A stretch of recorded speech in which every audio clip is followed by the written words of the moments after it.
Okay, here in Madrid for round 3 of the 2008 Mountain Bike World Cup, talking with Alison Sydor, who's just finished training riding the course. So first of all, Alison, can you tell us a little bit about what the course is like here?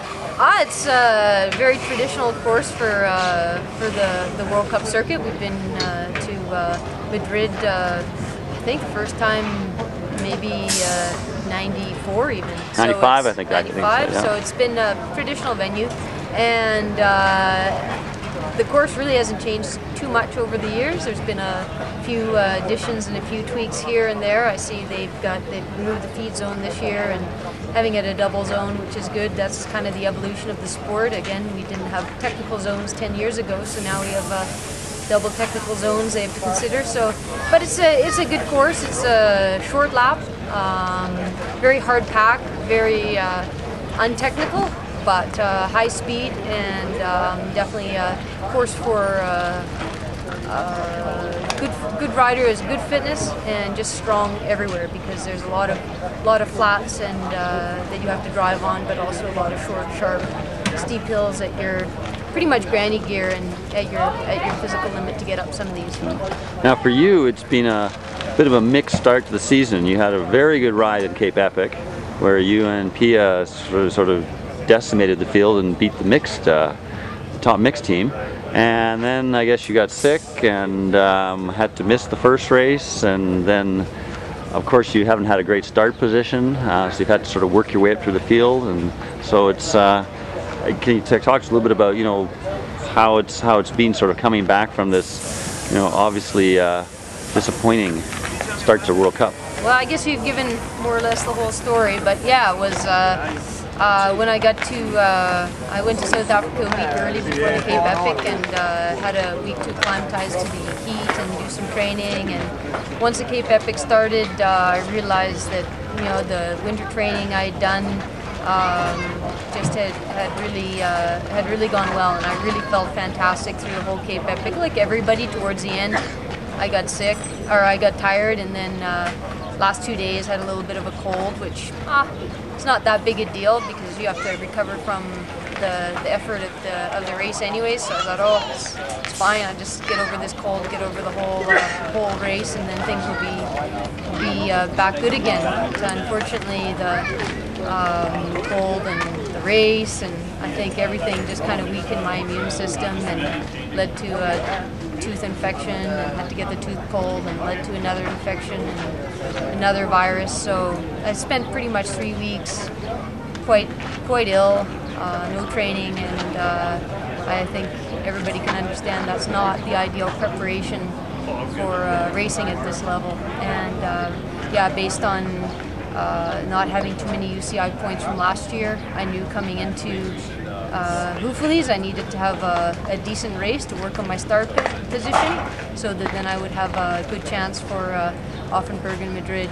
Now I have starting at the back just about every single race, and there's no chance once the World Cups are going to rebuild any sort of fitness. I'm still just trying to get full health back, let alone worry about the training at this point. But I'm still here and gonna race tomorrow and see what happens. And mathematically it doesn't look very good, but since I'm here, I'm going to try my best to see what happens. Now, I mean, looking forward, obviously, as you said, you're starting, I think, around 80th or something tomorrow. It's a little bit more open course than some of the previous ones, so there's a little more chance to pass, but it's, as you said, it's a faster course. Yeah, it's actually, that's exactly, you're right about the fact that it looks on paper maybe better for passing, but actually the start rewards people who have, in this particular course, it was actually better in Offenburg to be able to move up. Here it's very quickly onto a flat dirt road for about 1 kilometer, and there's no moving up there.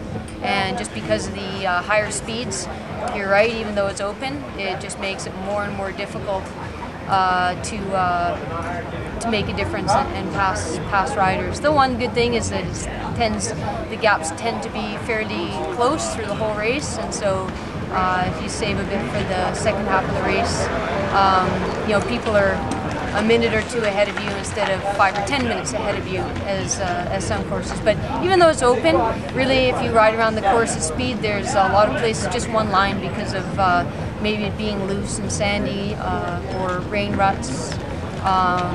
So even though the course looks very open, there's a lot of places just because of traction. It's really just one line that's practical, and the rest you'd be falling off your bike and having to run up some of these steep climbs if you get caught in the loose sand. So, but yeah, it's a course. I like it. I really enjoy.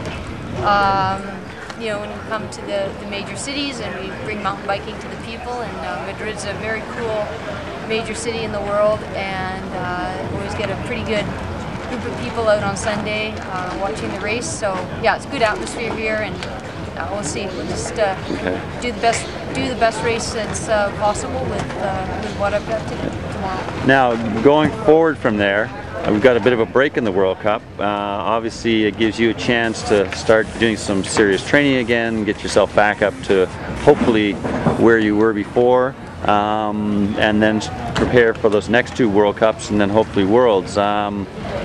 You know, I guess optimistically you could say this might favor you for those next 2 races because you'll be coming up a little slower compared to some of the ones who came on fast at the start. Well, I don't know if it favors, because I was all things were prepared for having these 3 races good. That was, I know these courses well, I know the venues, and was quite happy to be trying to get the results here.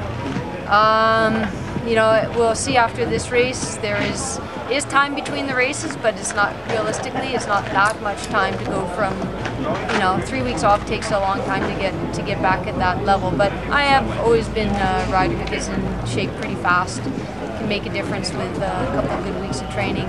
So we'll see, but I have to make a decision after this whether to continue on with the World Cups or originally it was planned I would do Trans-Germany and then prepare for Worlds through that.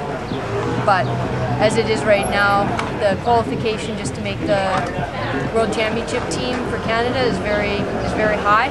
It's well beyond even what the karting criteria is. So it's very difficult just to get that qualification, especially when you're starting 80th without good shape. It's going to be really hard for me just to make that qualification, and since we have to wait until only about a week and a half before the Worlds team find out if we're on the team, I have to go home and discuss with the team manager where we go from here. I think it's